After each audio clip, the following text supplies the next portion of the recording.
I apologize for the change of pace, but Andrew has invited me here to talk about another very important point when it comes to making money. Point 4. Let me clear my board. I might get some hot chick. I'm going to sit here and wipe the board. In fact, let me message a female right now. Sorry, bear with me. Let me get a member of staff. Right. Point 4. Staff. Now, this is going to be a controversial one, but bear with me. If you're watching so far, you should have learned a lot because we're just getting fucking started. We have 100 business points to go through. We're on number fucking 3. Number 4. Family and friends are actually the best staff you can possibly get. Now, people say don't mix friends with business, don't mix family with business. Can you clean my board? Sit here and wipe it, please. Don't mix friends with business. Get that shit off. Don't mix friends with business. Don't mix family with business. That's a lie. So the reason people say this is because people are dickheads and they can't get along with anyone. They can't get along with anybody long enough to make any money. But I guarantee you have family members right this second who could make you money. We go into that in the SSSS course, teaching you basically social skills, social awareness, becoming a good salesman. But Tate is an absolute master salesman. I've met him a couple times in real life. He's also a very pleasant, polite, humble human being. Even though a lot of you think that, he just goes around screaming at everyone, beating people up. That's not what he does. The best salespeople that I know, the most convincing people that I know are polite, friendly, excellent at sales. And this is something that you have to embrace and you have to understand. Like I see plenty of people in the rooms also saying, I don't get along with the normies. I can't stand talking to them. Well, you're going to be surrounded by them anyway. Might as well teach yourself to be good with them. And one of the things that we're going to see in this video is that it can actually make you a shitload of money if you put away your pride for a second and actually make sure that you get along with people. So without being a cunt or an asshole. I guarantee you have a 15-year-old niece, nephew, cousin, brother, whoever, who knows more about computers than you do. I guarantee there's a 15-year-old out there with nothing better to do who knows more about Photoshop than you do right now. His stupid ass needs a job. So you can start a company right now. You can call up all your cousins. One of my cousins works for me. My brother works for me. One of your cousins, nieces, nephews, whatever, some 15, 16-year-old who's in school and bored and say, we're starting a company. I'm going to make you a director. You're going to have 10% of the business. You're going to do everything I say. And by the time you're 20, you're going to be rich. Not bad. 7 out of 10. You're going to be rich. And he'll come start doing work for you. Pay attention, by the way. He's selling a dream. Did you notice? We're going to start a company, going to make you a director. Like, for real. Let's say it's not a 15-year-old. Let's say it's a 25-year-old. Let's say it's a 20-year-old. I'm going to make you a director. We're going to work on this. Couple years, you're going to be rich. Isn't that a fantastic sales pitch? Like, just that short snippet. Pay attention to how this is sold. It's very important. And also, it's very true. Like, what you'll notice is that most people don't have the resolve or the grit to see it through, and that's absolutely fine. But if they do what they're supposed to do, and if things work out the way you want them to work out, you can all win, and it can actually be rich. And by the way, if you're 15, being rich is not as hard as when you're 35. 15 rich is $100 or something. I didn't have $100 when I was 15. That's awesome. Now, if he won't listen to you, well then I don't know. If you can't tell a 15-year-old to do, then you're a dickhead. But me, I always have people I can call on. There must be younger people. You don't need some old person. You need young people. And the reason for this is because young people have nothing to lose. If you hire a 30-year-old man, he has to pay his rent. He hasn't got time to waste. He has rent to pay. He has a car payment to pay, whatever. A 15-year-old, he has nothing. He only does is play video games. So if the business fails, who cares? He has nothing to lose. So why don't you utilize him? You must have friends or family members who are young enough in a position that they have time to waste. Don't hire people who can't afford to not pay their rent. Hire people who live for free.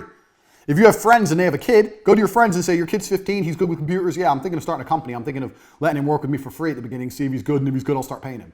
They'll love that. They'll love the idea of their son or daughter getting some enterprising work. Yeah, good idea. What's the business name? Bang! There are effectively free workers everywhere.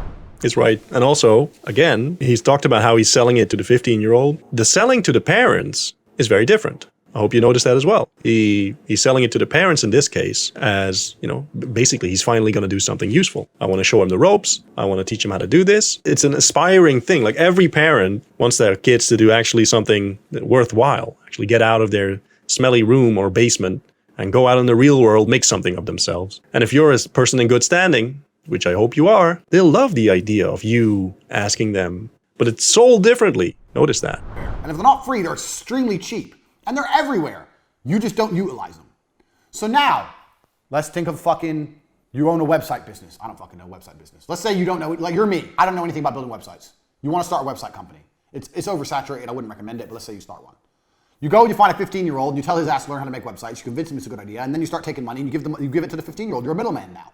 The 15-year-old works for free. You can do websites cheap now. You can do websites for $300. I'll do an entire website for $300. Half now, half when it's done. People are like, $300 for a website? Yeah, $150 now, $150 when it's done. Take $150, give $50 to the 15-year-old, tell him when he's done, he gets another $50. $100 for him, $200 for you, you ain't done shit, boom, wham, bam, done. He can even start your company website for advertising at the beginning for free. Bang, you have free workers out there. Find young people, because young people can afford to work for fucking nothing. You trying to find members of staff that have mortgages and fucking pension plans, that's expensive. The best staff you can find are young people. And in most cases, young people know more than the old people anyway, especially about technology and stuff. Young people are fantastic. I love hiring 18, 19-year-old kids. They know fucking more than me about fucking TikTok, Instagram, all the blah, blah, all the shit that's big. They know more than me. I'm 33, I'm not even old. These kids are sitting there going, we need to do this and this and this. I'm like, go then. They're like, how long is it gonna take? They're like, a week. I said, no, it's gonna be ready tomorrow. Tomorrow, show me it, done. Don't piss me off. Go. Speed, back to lesson 1. Bang. So you already have workers for your business. You already have them. You just don't fucking use them because you're lazy. So contact them right now. Let's get started. I apologize for the change of face, but Andrew has invited me here to talk about another very important point when it comes to making money, which is work with family when possible. That's why I'm here.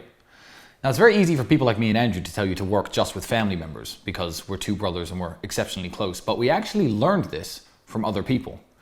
Me and Andrew have always been best friends, but we used to fight and argue when we were growing up. And when we were 16, 17, we worked in completely different, let's call it fields. I mean, we worked different jobs. We weren't actively putting our resources together and trying to make money. We had some friends who were Pakistani guys from the United Kingdom, and they taught us a very important lesson. One of our friends, I won't say his name, but he had a Ferrari and he used to drive it around our hometown. And we were very impressed and we said, well, how do you have this Ferrari? Because he was only a lawyer, a junior lawyer, making maybe £50,000 a year. A good income, but not a Ferrari income. And he told us, he said, you English people, you white people actually, he said, mixed race, have it all wrong. I have 6 brothers, and what me and my brothers do is this. One of us is a doctor, one's a dentist, one's a lawyer, one's an architect. We're all in different fields. What we do is we live in the same house. Our wives live with us, our wives cook the meals and look after our children, and we pool all of our money together. That way we own the house instead of renting 6 other houses. I thought, oh, that's pretty clever. And what about the Ferrari? They said, well, a Ferrari finance payment is £2,000 a month, more than me on my own. However, I don't drive the car all the time. So me and all of my brothers, we bought these finance agreements for the Ferrari, our Range Rover, and our Rolls Royce, and we all drive them whenever we want. I thought, wow, that is smart. That's a conversation that got me and Andrew thinking at a very young age. From that point on, whenever we were renting a small apartment, we'd rent it together rather than pay 2 separate rents. Property prices in England were still too expensive for us to buy. But when we worked together, when we were looking at making money, we thought, how can we do this together? When I was broke, I had a business partner. We shared a wristwatch. So when he had appointments, he took the wristwatch, and when I had him, I took the wristwatch. We also shared accounts, like advertising accounts. I don't want you to get caught up in the details, but the overarching principle is that brotherhood, doing things together as a team, as a group, with someone that is worth the trust, that is on the same path, that is ride or die, is one of the most powerful forces you can harness in business, but in life as well. And everything from there went into a single pot. Up until this day, we're multimillionaires. We share bank accounts. I don't know what's in whose account, under what name, which house, which car is owned by who. I mean, I know on paper, but it doesn't matter because everything is collectively owned. Now it doesn't matter so much. Me or Andrew could go our separate ways, buy our own family home and have 3 supercars each if we wanted to, but we don't. You see, when we were much younger, our first ever supercar was an Aston Martin Vantage. An old one, cost us £65,000 secondhand. It wasn't the most amazing car, but we paid for it, the both of us. That way we had a supercar for both of us to use. The money we saved, we put into business, the other activities we were doing, and that helped us propel forward to the point we're at now. So sure, it'd be easy to divide resources and split now, but why? Am I going to reach the next level faster if I do that? No. So now I live in a 7-bedroom house. My driveway is full. It's got 6 cars on it. I actually need to extend it now because Andrew won't stop buying cars, but that's fine by me. Always work with family. Now, my cousin from the United States is in a very lucky position. He's now living here in Bucharest. He works with us, and he essentially works with us forever. As long as we're making money, he's going to be here and he's part of the team. When I first met him, he was 5 years old. I didn't see him again until he was 19. Now, when he was 19, he was smart.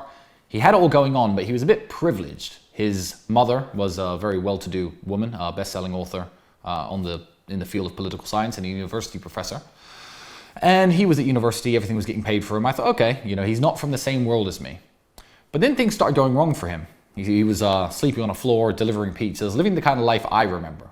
So after 2 years of what I call the struggle, I thought, okay, it's time to bring Luke back in. And Luke is now a member of our team, as he is a member of our family.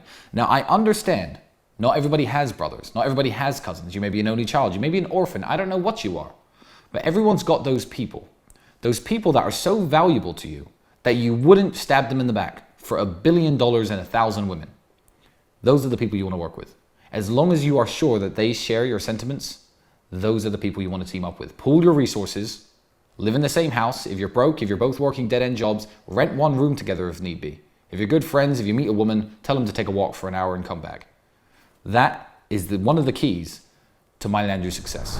Yeah, absolutely. Solid lesson right there. The subject is obviously work with friends, family, work with people that are, that are cheap to pay, not cheap people themselves. What's actually more interesting as a principle to extract from what's being told now is the creativity aspect, where if you are smart enough to seek out people that go against the grain, go against common wisdom, and have an actually interesting viewpoint, and hear them out, hear what they have to say, just like you did just now, right? You heard Andrew and Tristan talk about this subject, and the prevailing wisdom is never do it, because it gets uncomfortable with Christmas when you have to fire people. But actually, these are some of the best people you can ever imagine having at your back, because like Tristan said at the end, they won't stab you in the back. But you don't see that if you're not open enough, creative enough to think about these things and actually use your brain, which most people don't. Most people walk through life never using their brain, always just